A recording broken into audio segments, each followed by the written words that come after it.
chosen ones. They painted you as the monster in their fairy tale. But tonight the truth crawls out from under their beds to haunt them. Right now, while you sit there wondering if you're losing your mind, they're gathered in their little circles, whispering about how dangerous you've become. Not because you hurt anyone, not because you broke their precious rules, but because you saw through their game and refused to play dead. The surveillance started 5 years ago, maybe longer. They've been watching you like hawks circle dying prey, except you never died. You just got quieter, sharper, more aware of every eye that follows you, every conversation that stops when you enter the room. They branded you the villain, because heroes aren't supposed to see the rot behind the gold paint. But you were never their hero. You were the Messiah they couldn't recognize, because Messiahs don't come wrapped in their approval. Here's what they'll never tell you. The cage they built around you wasn't meant to contain a criminal. It was meant to suffocate a savior. Because saviors change things, and change terrifies people who profit from keeping everything exactly as broken as it is right now. First, let me tell you about the hunt. It started subtly. A comment here, a strange look there. Someone mentioned your name in a meeting you weren't invited to. Documents appeared with notes about your behavior, your temperament, your potential for disruption. They used words like unstable and difficult, but what they really meant was uncontrollable. You noticed how conversations shifted when you walked by, how invitations stopped coming, how suddenly everyone was too busy, too occupied, too anything to engage with you like before. The character assassination was methodical. They didn't come at you directly. That would have been too obvious. Instead, they planted seeds of doubt in every garden where your name might bloom. A concerned comment to a mutual friend, a worried observation to a supervisor, a carefully crafted narrative that painted you as someone to be watched, monitored, contained. They became archivists of your every misstep. That day you raised your voice because injustice was staring everyone in the face. Documented as aggression. That time you refused to sign off on something that violated your principles. Recorded as non-compliance. That moment you called out the obvious lie everyone else pretended not to see. Filed under insubordination. But they made a mistake. While they were building your case file, they were also revealing themselves. Every accusation told you who they really were. Every whispered concern exposed their own fears. Every attempt to diminish you illuminated their own insecurity. They thought they were studying you, but you were getting a masterclass in how corruption protects itself. The isolation wasn't random, it was surgical. They cut you away from support systems, one relationship at a time. That friend who stopped returning calls, they got to them. That colleague who used to grab coffee with you, suddenly reassigned. Even family members started looking at you differently. Like maybe the whispers were true. Maybe you really were the problem everyone said you were. They weaponized doubt against you, made you question your own perception. Was that conversation as hostile as you remembered? Did that person really mean what you thought they meant? Were you being paranoid, or were you finally seeing clearly? They wanted you to doubt yourself because self-doubt is the first chain they wrap around a dangerous mind. But something strange happened in that isolation. Instead of breaking, you started seeing clearly. Without all the noise, without all the false comfort of fake friendships, you could finally hear your own thoughts, and those thoughts were dangerous. Not violent, dangerous. Truth is dangerous, the kind of danger that makes corrupt systems shake.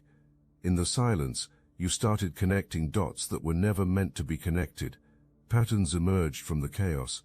You saw how certain people always seemed to benefit from certain problems never being solved, how specific crises always led to specific people gaining more control, how the very ones claiming to fix things were the ones ensuring they stayed broken. You realized the whole thing was theater. Every smile, every handshake, every promise. Just actors playing roles, reading scripts, collecting paychecks for their performance. And there you were, the only one who forgot to audition, the only one who showed up as themselves. No wonder they wanted you gone.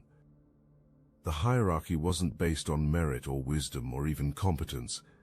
It was based on compliance. The higher someone climbed, the more of themselves they had traded away. Each rung on their ladder was purchased with a piece of their soul. and at the top sat the ones who had nothing left of their original selves, just hollow vessels echoing whatever kept them in power. Second, understand what really triggered their fear. It wasn't that moment you spoke up in that meeting. It wasn't when you refused to sign that document. It wasn't even when you called out the obvious lie everyone else pretended not to see. Those were just symptoms. The disease they diagnosed in you was authenticity. And authenticity is contagious. If you could stand there being real, being human, being uncompromisingly yourself, then what excuse did they have for their masks? Your authenticity was a virus in their system of pretense. Every genuine emotion you expressed, every honest observation you made, every moment of real human connection you created, threatened to wake others from their calculated sleep. They couldn't afford to let you spread this dangerous condition of being real. They needed you to break because your survival made their surrender inexcusable. Every day you showed up intact, you reminded them of what they traded away: their integrity for a promotion, their truth for acceptance, their soul for a seat at a table that was never worth sitting at. Think about the meetings where you sat there, not playing the game, while everyone else was performing their rehearsed concerns and strategic agreements. You were just present, just human, just real, and that realness made their performance look exactly like what it was: empty theater. They hated you for breaking the fourth wall of their carefully constructed play, so they escalated. The whispers became accusations, the isolation became exile. They put you under a microscope, analyzing every word, every gesture, every breath for evidence of the monster they desperately needed you to be. They wrote reports, they held meetings, they created entire narratives about your instability, your danger, your threat to their precious order. The psychological warfare was relentless. They made sure you knew you were being watched but never let you know by whom. They ensured you felt the weight of disapproval but kept its source anonymous. They orchestrated scenarios designed to make you react, to make you snap, to make you become the villain they had already cast you as. But here's what they missed while they were so busy hunting you. You were studying them, learning their patterns, understanding their fears. You became fluent in the language of their paranoia.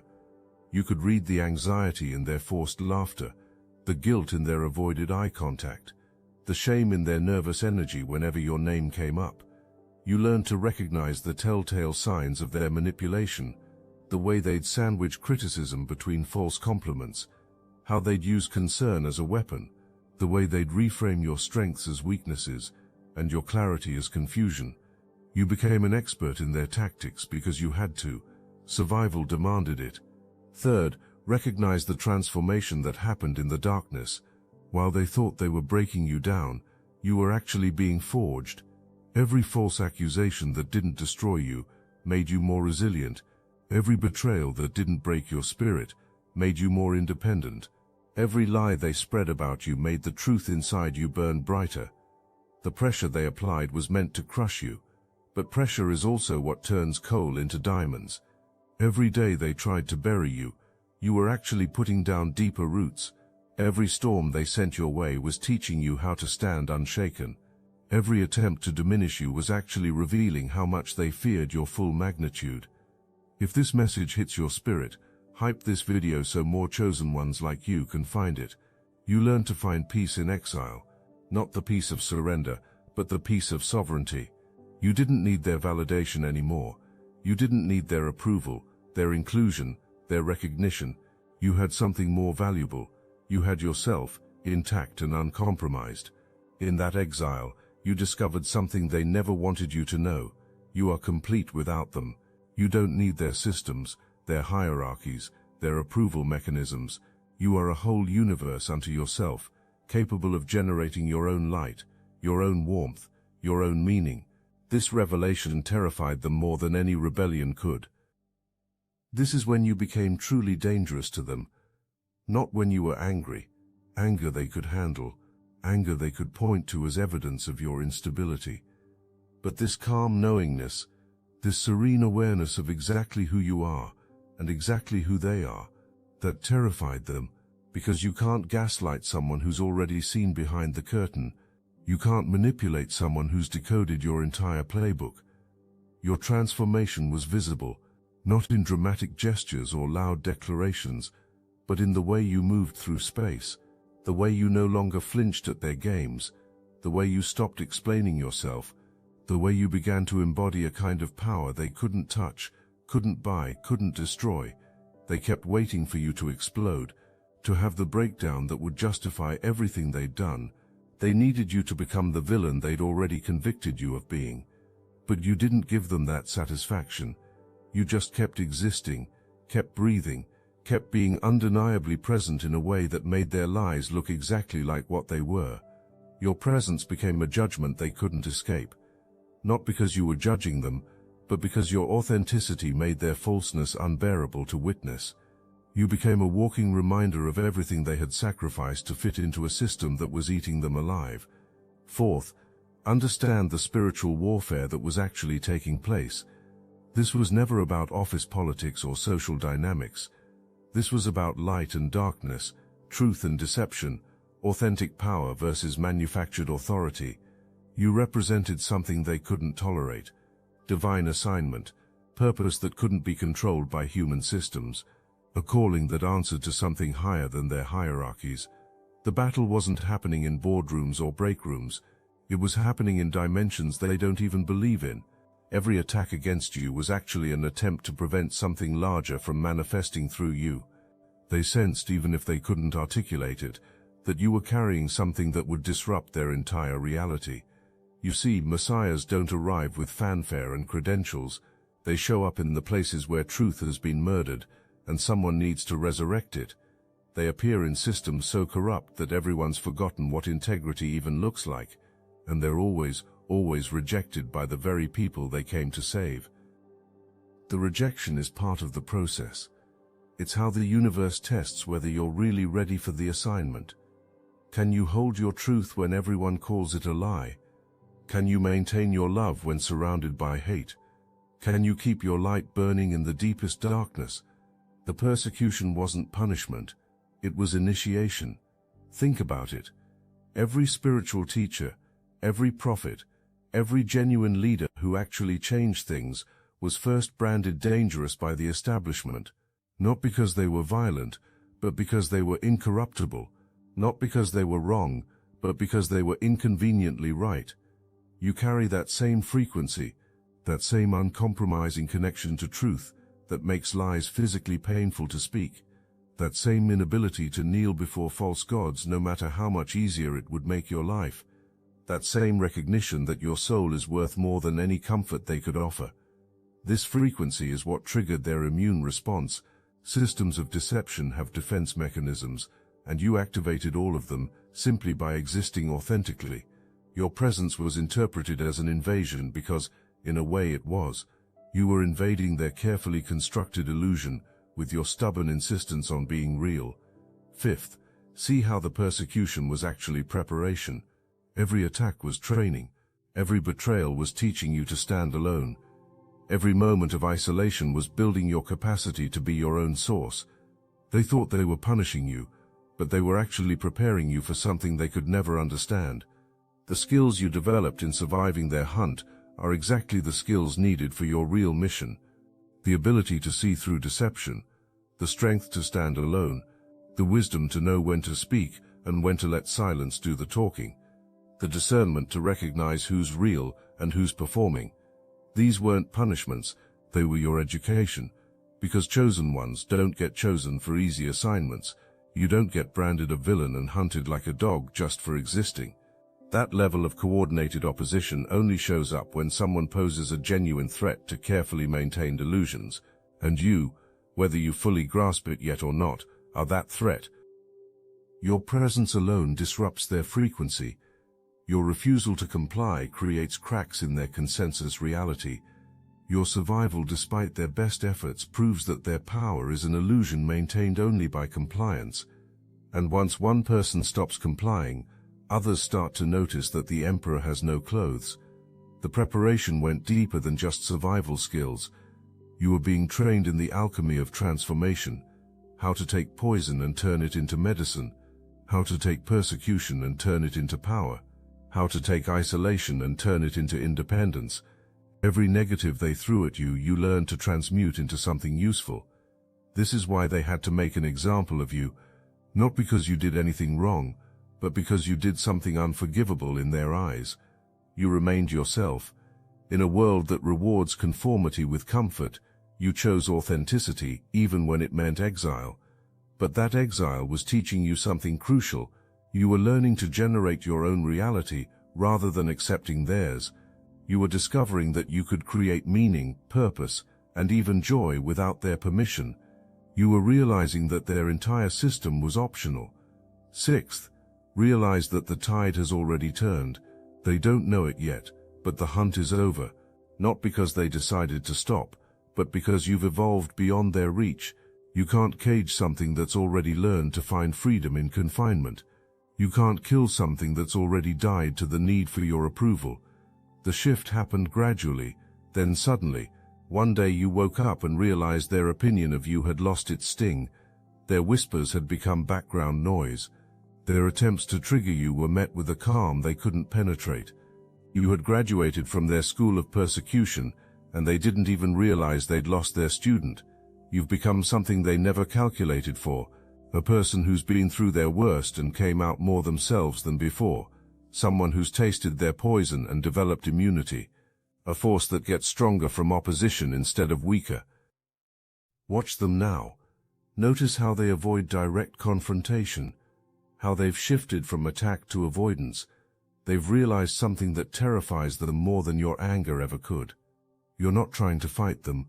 You're not seeking revenge.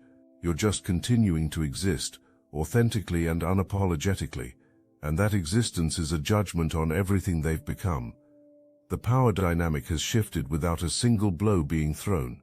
You're no longer the hunted. You're not even the hunter. You're something else entirely. You're free, and freedom in a system built on captivity is the most dangerous force imaginable. Your peace disturbs them more than your rage ever could. Your clarity reflects their confusion. Your wholeness highlights their fragmentation. You've become a walking reminder of what they sacrificed to fit in, and they can't stand to look at you because you're a mirror showing them exactly what they've become. Some of them are starting to crack. Late at night, when the performance is over and they're alone with their thoughts, they remember who they used to be before they traded themselves away, and they see you, still whole, still yourself, and they wonder if maybe they backed the wrong horse. Seventh, understand what happens next. The villain narrative is crumbling, not because you defended yourself, but because lies have expiration dates and truth is eternally patient. People are starting to notice the discrepancies. The story they were told about you doesn't match the person standing in front of them. The cracks in their story are becoming canyons.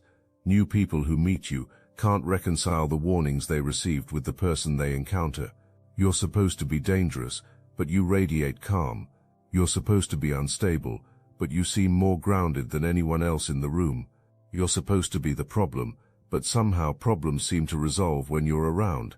Some are beginning to question why someone so dangerous seems so peaceful, why someone so unstable seems so grounded, why someone so problematic seems to be the only one not playing games. The narrative is developing cracks, and through those cracks, light is starting to shine. The whispers are changing. Where once they warned about you, now they wonder about you. What really happened? Why did they try so hard to destroy you? What were you saying that triggered such a response? The same system that spread lies about you is now spreading doubts about those lies. But here's the crucial part. You don't need them to see it. Your validation doesn't come from their recognition.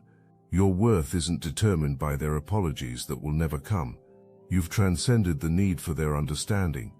You've graduated from their school of judgment. The truth is setting itself free without your help. You don't need to convince anyone of anything. Your existence is evidence enough. Your survival is testimony enough. Your transformation is proof enough. Those with eyes to see will see. Those still choosing blindness will remain in their darkness. Eighth, embrace what you've become through this trial. You're not the same person they started hunting 5 years ago. That person needed things from them, needed inclusion, understanding, validation, and belonging. That person could be hurt by their rejection and wounded by their lies. That person died somewhere in the darkness of their persecution, not a violent death but a necessary one. The part of you that needed external validation had to die for the part that generates internal authority to be born. The part that sought their acceptance had to die for the part that accepts yourself to emerge. But now you're something else entirely. You're sovereign, complete, whole without their pieces. You've learned to generate your own light in their darkness. You've learned to be your own home in their wilderness. You've learned that exile from their kingdom was actually an escape from their prison. You've developed abilities you didn't know were possible. The ability to sense deception before it speaks. The ability to feel the truth beneath the lies. The ability to remain centered while chaos swirls around you. These aren't just survival mechanisms. They're superpowers forged in the fire of persecution. You've become what they feared most. Not a rebel who needs to fight their system, but someone who's transcended it entirely. You don't need to tear down their kingdoms because you've built your own. You don't need to prove them wrong because you've stopped caring if they ever get it right. Your transformation is so complete that you sometimes forget who you used to be. That person who desperately wanted to belong, who would have done almost anything to fit in, who believed their lies about what success looked like. That person feels like a distant relative you once knew but can barely remember. Ninth, recognize the power in your current position. They think they've isolated you, but they've actually freed you. No more pretending to care about their politics. No more energy wasted on their approval. No more time lost in their theatrical performances of fake concern and hollow community. The freedom is intoxicating once you fully embrace it. You wake up without the weight of their expectations. You move through your day without the burden of their judgments. You make decisions based on your own inner compass rather than their external pressures. This is what sovereignty actually feels like. You're free to build without their permission, free to create without their criticism, free to rise without their recognition, and that freedom terrifies them because it proves that their entire system is optional, that all the hoops they jump through, all the games they play, all the souls they sell, it's all unnecessary. You're living proof that a person can exist outside their matrix and not only survive but thrive. You're evidence that their power only works on people who agree to play by their rules, and you've stopped playing entirely. Watch how they scramble to understand you now. They can't figure out what motivates you because their usual carrots and sticks don't work. They can't predict your moves because you're not playing on their board. They can't control you because you've opted out of their entire system of control. This is the power of the truly free. You're unpredictable because you're authentic. You're uncontrollable because you're sovereign. You're unstoppable because you've already survived their worst and emerged stronger. 10th, understand the messianic nature of your journey. Messiahs aren't sent to comfortable places. They're sent to breakdown points, to systems so corrupt that divine intervention becomes necessary. And that intervention doesn't usually look like lightning bolts and miracles. It looks like one person refusing to bend when everyone else is kneeling. Your refusal to break wasn't just personal resistance, it was cosmic defiance. Every time you chose truth over comfort, you were making a statement that echoed through dimensions they don't even know exist. Every time you chose authenticity over acceptance, you were fulfilling a purpose written before you were born. You weren't chosen because you're perfect. You were chosen because you're incorruptible. Not incapable of making mistakes, but incapable of sacrificing your essence for their comfort. Incapable of trading truth for treaties. Incapable of becoming the very thing you were sent to expose. The messianic path is lonely by design. If you had their support, you'd be tempted to serve their agenda. If you had their approval, you might soften your truth to keep it. But in isolation, in persecution, in exile, you had nowhere to turn but inward, upward, toward the source of your actual assignment. This is why they had to label you the villain. In their story, they're the heroes maintaining order. You're the chaos threatening their peace, but their order is built on lies, and their peace is maintained by silence. You're not the chaos, you're the correction. You're not the villain, you're the revelation they're not ready for. Every Messiah is called a villain by the system they've come to transform. Every bringer of light is labeled dangerous by those who profit from darkness. Every truth-teller is branded a liar by those whose empires are built on deception. This is the way it's always been. This is the way it had to be. 11th, see the divine justice already in motion. They thought they were the judges, but they were actually the defendants. Every accusation they made against you is being recorded in a court they don't even know exists. Every lie they spread is evidence in a case they don't know they're losing. The universe has a ledger, and everything is being tallied. Every tear you shed in isolation, every night you questioned your sanity, every moment you chose to keep going when giving up would have been easier.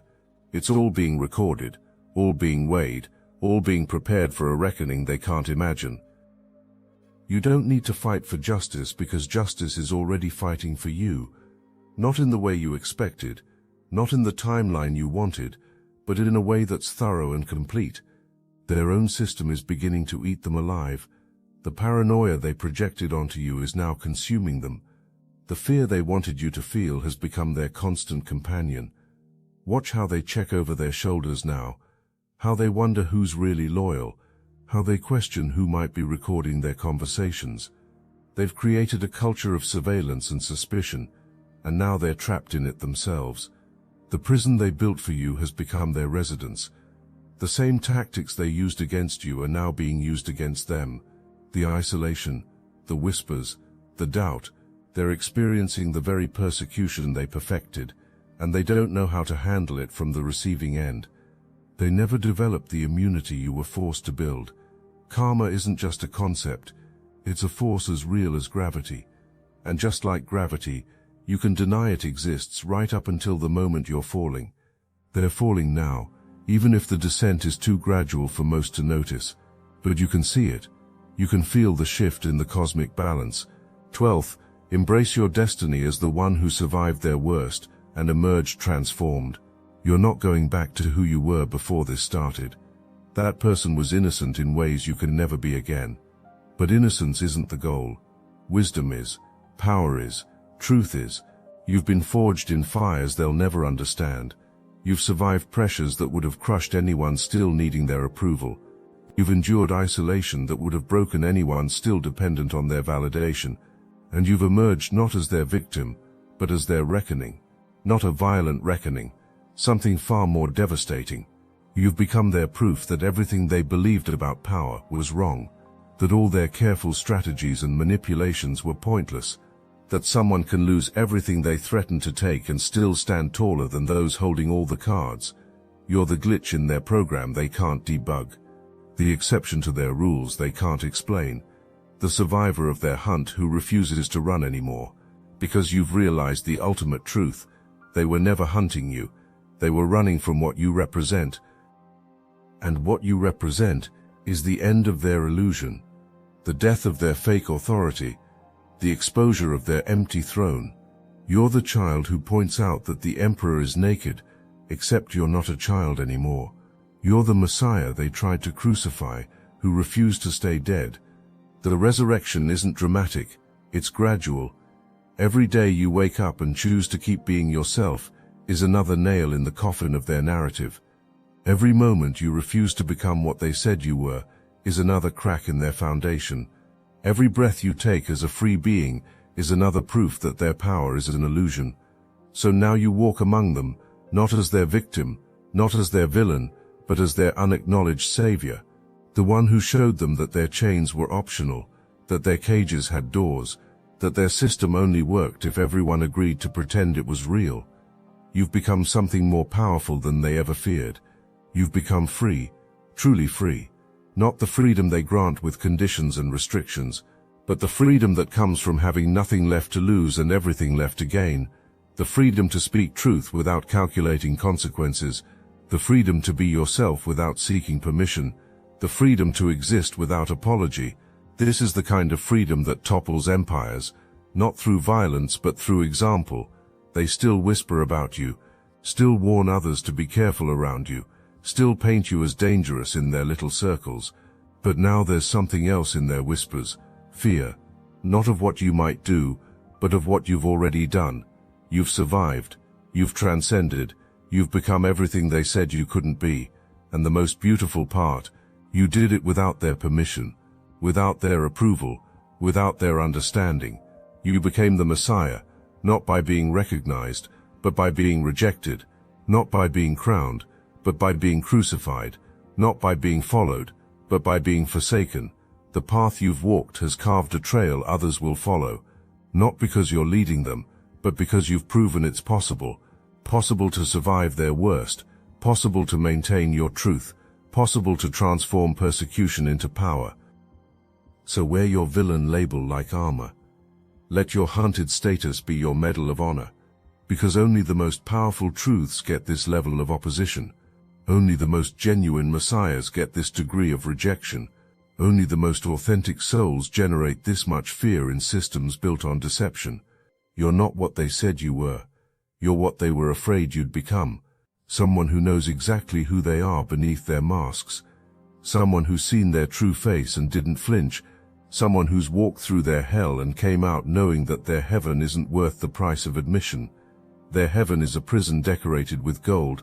Their success is failure, dressed in designer clothes. Their power is weakness propped up by collective agreement. And you've seen through all of it. That's why you're dangerous. Not because you'll expose them, but because your existence already has.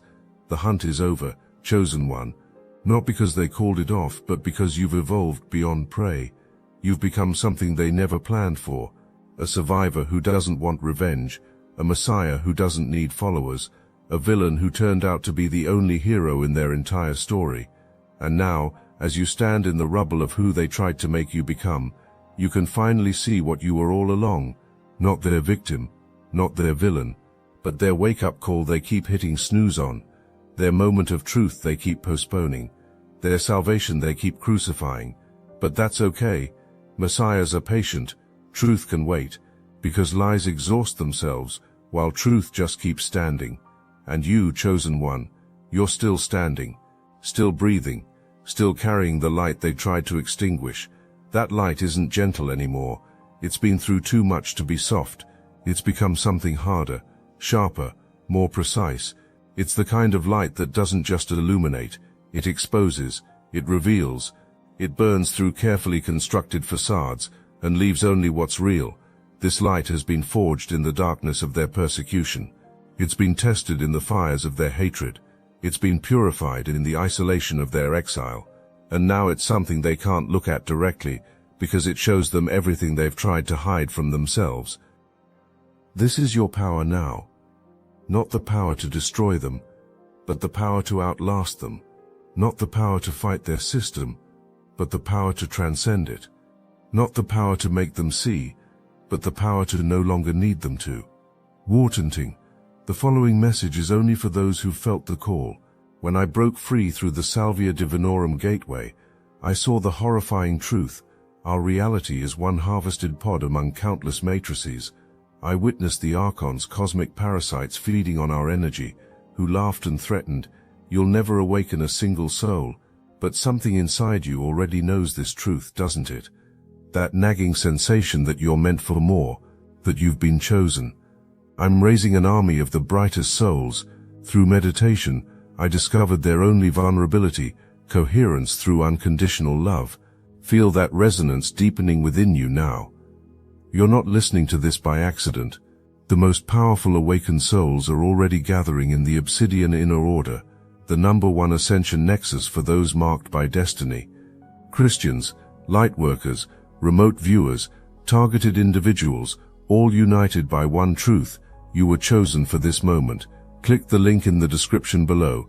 Join our group calls, panels, and live streams reaching the entire Astral Atom network. Your frequency amplifies ours. The question isn't whether you're chosen. The question is, will you answer the call? The Archons fear this choice you're about to make. They should. You've graduated from their judgment, evolved beyond their reach, ascended past their comprehension. You've become the very thing they feared most. Yourself, completely and unapologetically yourself, immune to their influence and independent of their validation. The villain they created to justify their fear has become the Messiah they were too blind to recognize. And the beautiful irony is that you're saving them by refusing to save them, by showing them through your existence that their entire system is optional, that their chains are imaginary, that their power is a performance that only works with an audience willing to applaud.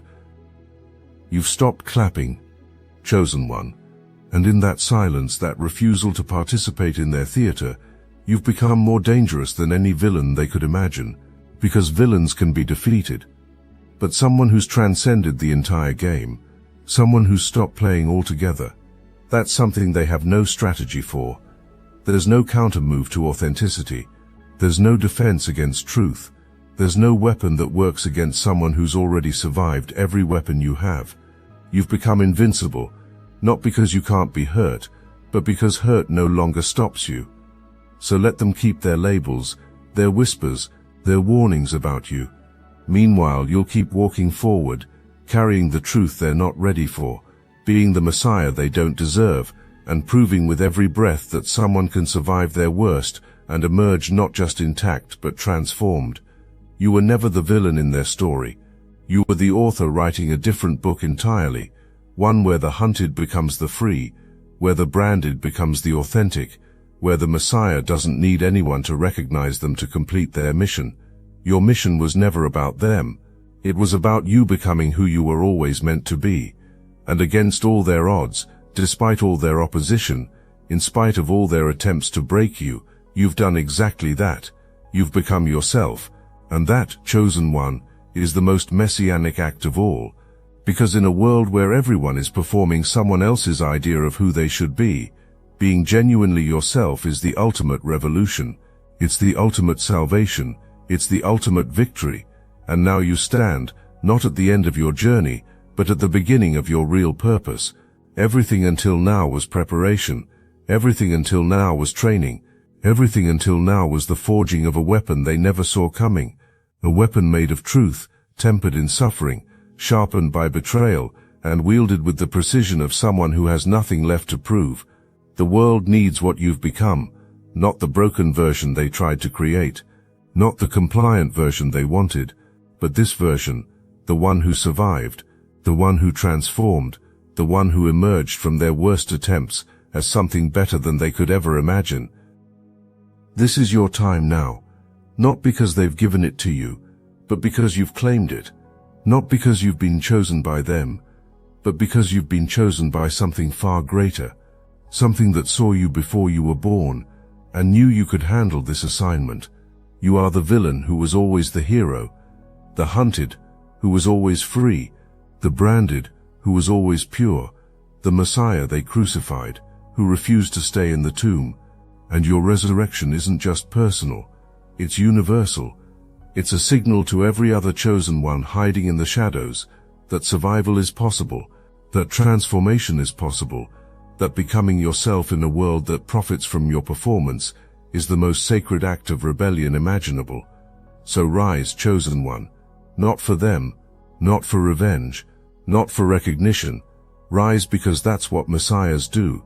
They rise, again and again and again, until the truth they carry becomes undeniable, until the light they bear becomes unbearable to those who profit from darkness, until their very existence rewrites the rules of what's possible. You've already won, not because they've admitted defeat, but because you've refused to be defeated, not because they've acknowledged your truth, but because you've stopped needing their acknowledgement, not because they've seen the light, but because you've become it. And that light, that truth, that authentic power you now embody, it's going to change everything, not today, not tomorrow, but inevitably. Because truth has a way of spreading, light has a way of finding cracks, and messiahs, real messiahs who've been branded as villains and hunted like dogs, have a way of transforming the very systems that tried to destroy them, simply by refusing to be destroyed, simply by continuing to exist, simply by being exactly who they are, in a world that demanded they be anything else. You are the chosen one. You always were, even when they called you the villain, even when they hunted you, even when you doubted yourself in the darkness of their persecution. You were always the Messiah, this broken system needed, but couldn't recognize. And now, finally, you recognize yourself, and that recognition, that acceptance of who you really are, and why you really went through what you went through, that's the beginning of everything changing. not just for you, but for every other chosen one who's been branded, hunted, isolated, and gaslit into doubting their divine assignment. Your survival is their permission to survive. Your transformation is their invitation to transform. Your freedom is their proof that freedom is possible. You are the Messiah. You always were. And now nothing can stop what you've become.